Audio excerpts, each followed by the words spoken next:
दोस्तों welcome to money stocks. तो इस वीडियो के अंदर हम लोग बात करने वाले हैं मल्टीपल स्टॉक्स के बारे में। तो चलिए सबसे पहले हम लोग डिस्कस करेंगे आईआरसीटीसी के बारे में, जहां हमें आईआरसीटीसी के अंदर आज के दिन 3% से भी ज़्यादा की हमें गिरावट नजर आया एंड 923 रुपये तक की क्लोजिंग नजर आ चुकी है। एक बार ये याद में रखना दोस्तों कि आईआरसीटीसी के द्वारा जो आज के दिन अपना लो हमें जो कंपनी के द्वारा क्रिएट हुआ है, 920 रुपये तक का लो हमें कंपनी के द्वारा हमें क्रिएट हुआ है। ये वैल्यू जरूर याद रखना, क्योंकि जब भी हम लोग टेक्निकल चार्ट को एनालाइज करेंगे, एनालिस्ट के द्वारा ब्रोकरेज फर्म के द्वारा जो सपोर्ट रेजिस्टेंस टेबल्स को एनालिस्ट करेंगे तो बहुत अच्छा खासा समझ में आएगा। अभी जो स्पेशली आज के दिन जो गिरावट हुआ है ना, मैक्सिमम सेक्टर्स मैक्सिमम स्टॉक्स के अंदर हमें गिरावट हुआ है। इसके पीछे का एक बहुत बड़ा रीजन है। रीजन की अगर बात की जाए तो उसका रीजन है मार्केट। निफ्टी 50 के अंदर देखोगे तो ऑलमोस्ट हमें 1% से ज़्यादा गिरावट हमें नजर आया, जहां 250 पॉइंट्स हमें निफ्टी 50 में गिर चुका है। उसके साथ साथ बैंक निफ्टी के अंदर भी गिरावट हुआ, फिन निफ्टी के अंदर भी गिरावट हुआ, सेंसेक्स के अंदर भी गिरावट हुआ। जितने सारे इंडाइसेस है उन हर एक इंडाइसेस के अंदर गिरावट हमें नजर आ चुके हैं, जिस वजह से मैक्सिमम स्टॉक्स के अंदर मैक्सिमम कंपनीज के अंदर गिरावट नजर आ रही है। कहीं ना कहीं अगर आप एक चीज ऑब्जर्व करेंगे तो ये जो गिरावट हमें नजर आई है ना हर एक कंपनी के अंदर, उसके पीछे का बहुत बड़ा रीजन है इंडियन स्टॉक मार्केट। तो मार्केट के अंदर अगर गिरावट आएगा तो बहुत सारे कंपनीज के अंदर इंपैक्ट नजर आ जाए। लेकिन क्या होता है ना, ऐसे गिरावट वाले माहौल के अंदर दोस्तों निवेश करने का बहुत बड़ा रीजन होता है, बहुत बड़ा मौका होता है। अभी कि आईआरसीटीसी के अंदर क्या दूसरा कोई रीजन है जिस वजह से कंपनी गिरा है? कोई रीजन नहीं है। पहले भी कंपनी फंडामेंटली स्ट्रांग था, आज भी कंपनी हमें फंडामेंटली स्ट्रांग नजर आ रहा है। और अभी क्या है ना, जैसे जैसे कंपनी गिर रहा है ना, वैसे वैसे कंपनी के अंदर निवेश करने का एक और बड़ा रीजन नजर आएगा। क्योंकि जब से मार्केट कंपनी के द्वारा अपना हाई क्रिएट किया था, तब से ऑलमोस्ट हमें कंपनी 7 से लेके 8% तक की गिरावट के अंदर हमें ट्रेड कर रहा है। लेकिन जिस पॉइंट से कंपनी के अंदर हमें गिरावट हुआ है ना, ये बहुत अच्छा खासा लेवल है, जो आप बोल सकते हैं कि एक रेजिस्टेंस वाला लेवल है, एक राउंड नंबर वाला लेवल।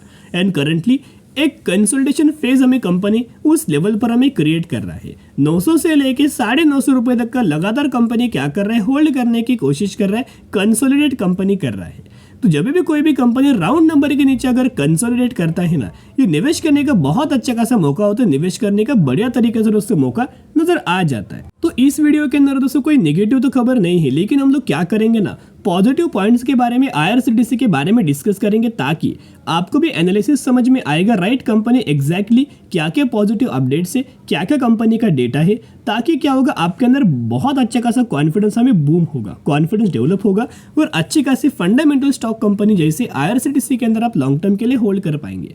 अगर आप इनके वेबसाइट के ऊपर चेकआउट करेंगे तो इनके वेबसाइट के ऊपर बहुत सारे ऑप्शंस आपको नजर आएंगे, जैसे कि सिर्फ आपको ट्रेन टिकट बुकिंग नहीं, बल्कि यहाँ बस बुकिंग भी आप यहाँ कर सकते हो, राइट, फ्लाइट बुकिंग भी कर सकते हो, हॉलीडे होटल्स बुकिंग भी आप कर सकते हो एंड हॉलीडेज बुकिंग भी आप कर सकते हो। करंटली अगर एक पॉइंट नोट करेंगे तो बहुत ज़्यादा लोग शॉक होंगे कि ऐसा कैसा पॉसिबल है कि आईआरसीटीसी क्या है ना, ये रेलवे के टिकट बुकिंग के लिए आपको नजर आएगा, लेकिन इनके वेबसाइट के ऊपर बस भी बुक हो सकता है, फ्लाइट भी बुक हो सकता है और होटल्स भी बुक हो सकता है। ऐसे बहुत सारे कंपनीज के साथ जुड़ के हमें आईआरसीटीसी के द्वारा दोस्तों पार्टनरशिप किया गया है, तो जिसके द्वारा कंपनी को बेहतरीन तरीके से बेनिफिट मिलेगा।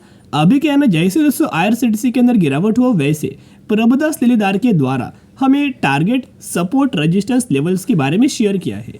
तो इनका सबसे पहले हम लोग क्या देखेंगे ना, इनका नियर टर्म का सपोर्ट क्या है। देखिएगा आईआरसीटीसी का जो नियर टर्म का जो सपोर्ट है ना, वो 915 रुपये का है एंड कंपनी ने आज के दिन 920 रुपये का लेवल्स को हमें टच किया है।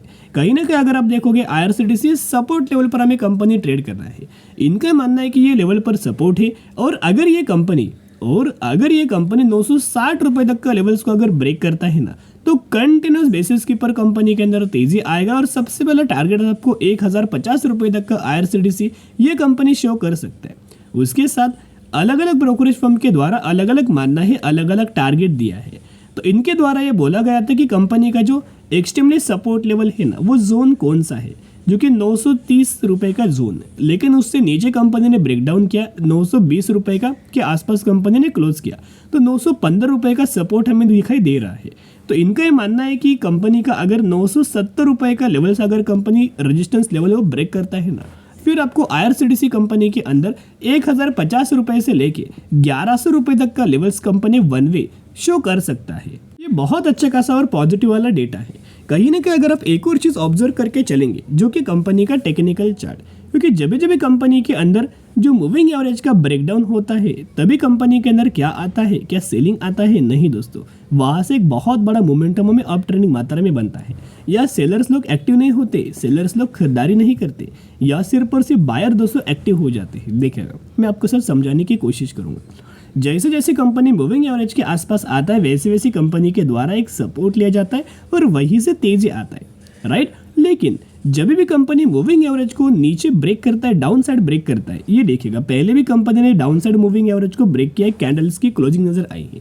लेकिन उसके बाद क्या हुआ, उसके बाद कंपनी के अंदर तेजी आया, यानी कि इस लेवल से नीचे कंपनी बिल्कुल भी गिरना नहीं चाहती। यह है कंपनी का एक सपोर्ट लेवल, ऐसा बोल सकते हो, यह है कंपनी का एक रेजिस्टेंस वाला लेवल, राइट। तो यही अगर आप चीज ऑब्जर्व करके चलेंगे तो एक रेंज के अंदर कंपनी ट्रेड कर रहा है, एक रेंज कंपनी क्रिएट कर रहा है। जब भी कंपनी रेंज ब्रेक करेगा एक बहुत बड़ी रैली, बहुत बड़ी तेजी हमें दिखाई देगी और इसी वक्त हमें निवेश करने का बहुत अच्छा खासा मौका है। तो क्या है ना, ये मूव अगर आप कैप्चर करना चाहते हो तो अभी से आपको निवेश करना पड़ेगा, अभी से हर एक गिरावट के अंदर बाय ऑन स्ट्रेटेजी अप्लाई करना पड़ेगा। कंपनी कोई बुरा नहीं है, आने वाले सालों में गवर्नमेंट बहुत बड़ी निवेश करने वाला है, 7 ट्रिलियन रुपीज का बहुत बड़ा निवेश होने वाला है। एक तो रेल इंफ्रास्ट्रक्चर के होने वाला है, उसके साथ साथ नए नए ट्रेन्स मैन्युफैक्चरिंग करके रेडी होने वाला है। उन ट्रेन्स को हमें हैंडल कौन करेगा, ऑपरेट कौन करेगा, जिसका नाम हमें IRCTC होगा। तो कहीं ना कहीं कंपनी का जो ओवरऑल रेवेन्यूज देखोगे लॉन्ग टर्म का, ईयर बेसिस का, तो कंटिन्यूसली रेवेन्यूज हमें बूम हो रहा है, कंटिन्यूसली रेवेन्यूज के अंदर हमें ग्रोथ आ रही है। वैसे कंपनी का अगर आप प्रॉफिट्स का भी डेटा को अगर आप एनालाइज करेंगे तो कंपनी के प्रॉफिट्स के अंदर भी कंटिन्यूसली ग्रोथ नजर आ रही है। तो जैसे जैसे कंपनी दोस्तों गिरावट के अंदर मिले वैसे वैसे कंपनी के अंदर खरीदारी करके जरूर लॉन्ग टर्म के लिए अंदर होल्ड करना, क्योंकि ऐसा मौका आपको आने वाले फ्यूचर में बिल्कुल भी नहीं मिलने वाला। एक और कंपनी के अंदर आपको मौका निवेश करने का नहीं मिलेगा, जिस कंपनी का नाम है बजाज फाइनेंस। तो क्यों बजाज फाइनेंस के अंदर कंटिन्यूसली गिरावट हो रहा है? आज के दिन अगर आप ऑब्जर्व करेंगे तो आज के दिन भी बजाज फाइनेंस के अंदर ऑलमोस्ट हमें 1% की गिरावट आया और 6,490 रुपये की क्लोजिंग दिया। अभी क्या है ना, बहुत सारे लोगों का जो मूड है, जो व्यू है, वो बदल जाएगा कि अभी बजाज फाइनेंस कंपनी ने रिटर्न नहीं दी, इस वजह बजाज फाइनेंस क्या हुआ, ये कंपनी डूब जाएगा, बर्बाद हो जाएगा, राइट, पूरा कंपनी खत्म हो जाएगा। ऐसा बहुत सारे लोगों का व्यू होगा। या फिर बहुत सारे लोग एक व्यू रख के चलेंगे कि बिल्कुल भी कंपनी अच्छा नहीं, बिल्कुल भी रिटर्न नहीं देता, बहुत ज़्यादा बुरा कंपनी है। लेकिन क्या है दोस्तों, बीच बीच में आपको शॉर्ट टर्म के अंदर गिरावट नजर आएगा, लेकिन जो कंपनी गिरावट के बाद जो रिकवर कंपनी करता है ना, वही कंपनी को फंडामेंटल स्ट्रॉन्ग कहते हैं। और बजाज फाइनेंस का लॉन्ग टर्म का चार्ट को अगर आप एनालाइज करके देखेंगे तो गिरावट कोई अभी नहीं है, पहले भी बहुत बार दोस्तों गिरावट नजर आई है। लेकिन यही गिरावट के अंदर जो लोग निवेश करेंगे तो ही कंपनी आपको लॉन्ग टर्म के अंदर क्या करता है, गिरावट के अंदर अच्छी खासी रिकवरी आती है। आप ऑब्जर्व करना, गिरावट के अंदर एक अच्छी खासी रिकवरी आते हैं। तो करंटली जो बजाज फाइनेंस के अंदर जो गिरावट आ रहा है ना, ये निवेश करने का एक गोल्डन अपॉर्चुनिटीज है। और ऐसी कंपनी के अंदर अगर आप ब्रोकरेज फर्म का अगर आप टारगेट्स को ऑब्जर्व करेंगे तो पहले ब्रोकरेज फर्म का जो नाम है KR चौकसे JM फाइनेंशियल्स के द्वारा एक बाइंग रिकमेंडेशन दिया गया है बजाज फाइनेंस के अंदर। इनका मानना है कि कंपनी 10,000 रुपीज तक का टारगेट अचीव कर सकती।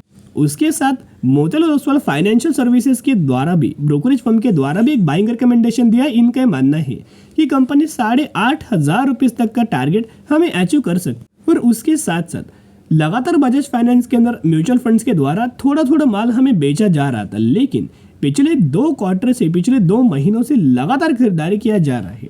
एक तो नवंबर महीने के अंदर बहुत बड़ा खरीदारी किया, ऊपर से जैन महीने के अंदर भी बहुत बड़ा खरीदारी हमें किया गया है एज पर द सेलिंग।